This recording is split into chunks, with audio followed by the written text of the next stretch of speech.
Before we head back into court, let me bring in defense attorney, former head prosecutor Bob Bianchi. Bob, I love that I'm able to see you as you are watching testimony, because we're watching a forensic pathologist called by the defense as their second witness. This is Dr. Larry Sims, and he is expected to give reasons why the jury shouldn't believe the opinion of the expert that testified for the prosecution.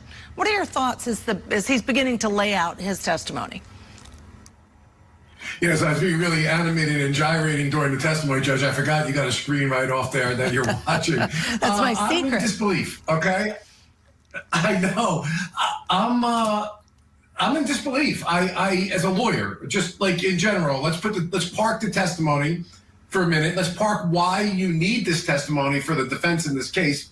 You know, we can argue about that, whether it was a homicidal act or not. I didn't really think was in dispute. But when you put an expert on the stand, and especially if you're a defendant, when you don't have to put any witness on the stand, you can just rely on your cross-examination of their expert and tell the jury not to believe them. But if you make the affirmative step to go forward, you better be prepared.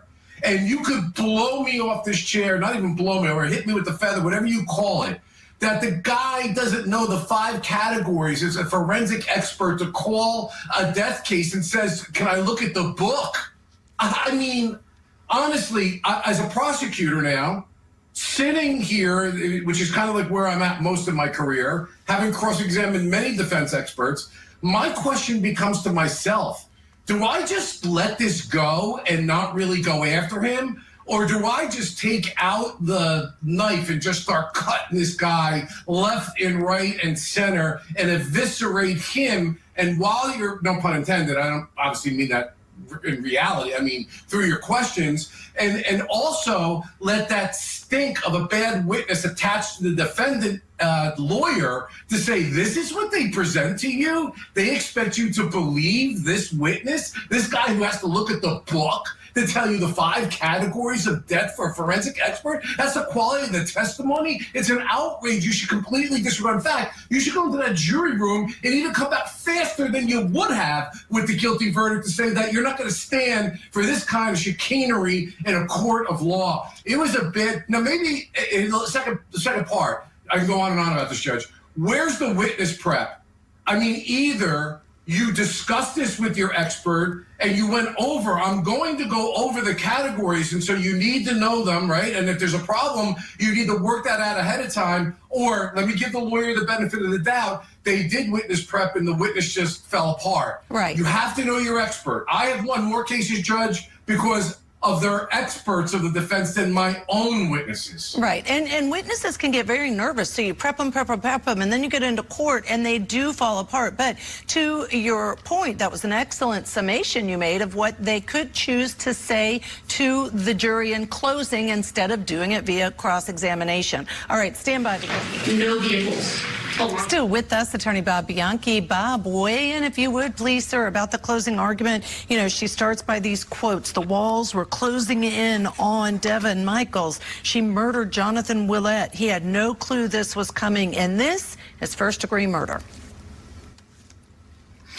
I was thinking to myself about all the balls that a prosecutor has to juggle in order to go through the constitutional framework of proving a person's guilt beyond a reasonable doubt when they're presumed innocent, even up until this point in time.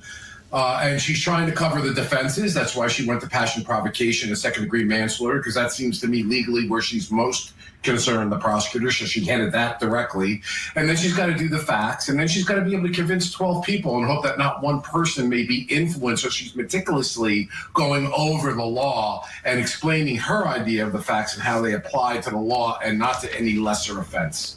I think she's doing well. Now, what do you think about the style? Because I think as attorneys, we all know who we are speaking to. We know the types of people in our community that are serving on the jury, and some of it, like the snapping, right? I haven't seen that a lot before, but it was making her point, and I felt like she was choosing a style that she believes will speak to her jury. That's a great point. And like literally, we talk about this all the time. I grew up and did most of my legal work in one county that tended to make prosecutors work very hard to get a conviction, we would say. Then I became the prosecutor of a very conservative county where law enforcement was more trusted, and there were different jury pool, completely different place. You cross a county line, you have two completely different kinds of jurors. So she knows her jury. And you also have to know yourself and be true to thyself. So she's doing things I would not do. I'm not a fan of PowerPoint presentations. I'm not a fan of reading the law. I think it stops me, and what's my powerful level of presentation is different. But that doesn't mean hers is right or mine is wrong. So what you're seeing is her style is to lay it out in a PowerPoint presentation format to make it as digestible in chunks. Wouldn't be the way I do it, but you can skin a cat multiple different ways. So I think she's doing an incredible job knowing her jury. And she's well prepared. All right, Bob Bianchi, thank you, of course, as always, for being with us today.